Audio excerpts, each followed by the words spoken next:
నాజియన్. ఇప్పుడు నేను నవయువతరం సభ్యుని. నీరు అనేది మనకి ఎంతో ఆవశ్యకమైన వనరు. ఆ వనరుని మనం చాలా జాగ్రత్తగా కాపాడుకుంటూ మనం వాడుకుంటూ మన ముందు తరాలకు అందించాలి. అది మనం ఎంత వృధా చేసుకుంటే మన నెక్స్ట్ తరువాత తరాలకి నీరు వృధా చేసిన వాళ్ళు అవుతాం. ఆ నీరుని కాపాడి మన తరువాత తరాలకు అందించాల్సిన బాధ్యత మనదే. నీరు అనేది సమస్త జీవకోటికి ప్రాణాధారం. మనం ఏ పని చేయాలన్నా సరే మనకేం కావాల్సి వచ్చింది? నీరు. అన్నం లేకపోయినా ఉండగలుగుతాం, కానీ నీరు లేకపోతే డీహైడ్రేట్ అయి చనిపోతాం. సో ప్రతి ప్రాణికి కావాల్సిన సోర్స్ ఏంటంటే వాటర్. ఈ వాటర్ని మనం ఎలా సేవ్ చేయొచ్చు అంటే, వర్షం పడేటప్పుడు ఇనుకుడు గుంతలు లేదా భూమిలోకి ఇంకిపోయే విధంగా ఏదో ఒకటి చేయాలి.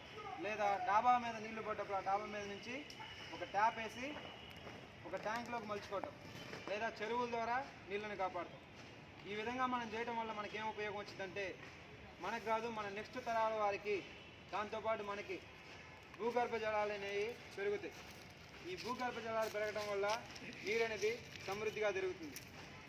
దానివల్ల మనం పౌష్టికాహారం, నీళ్ళలో విటమిన్స్, మినరల్స్ అనేవి మనకి పౌష్టికంగా దొరుకుతాయి. దానివల్ల మనకి ఏం జరుగుతుందంటే, ఇప్పుడు 100 మెంబర్స్లో ఎవ్రీ 20 మెంబర్స్కి ఫ్లోరైడ్ అనే ఒక వ్యాధి వస్తుంది. ఫ్లోరైడ్ ఏంటంటే మన పళ్ళ మీద పచ్చ గారెలు వస్తాయి, చూసారా? అది ఎందుకు వస్తుందంటే వాటర్లో ఫ్లోరైడ్ ఉండటం వల్ల.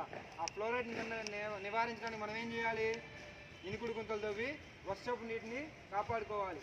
అలా కాపాడినప్పుడు నీటిలో మినరల్స్, విటమిన్స్ అనేవి సమృద్ధిగా దొరుకుతాయి మనకి. సో మనం నీటిని కాపాడి ఏం చేయాలి? మన తర్వాత తరాలకి అందించాలి. Save water, save generations. మీరు కూడా చెప్పండి. Save water, save generations. Save water, save generations.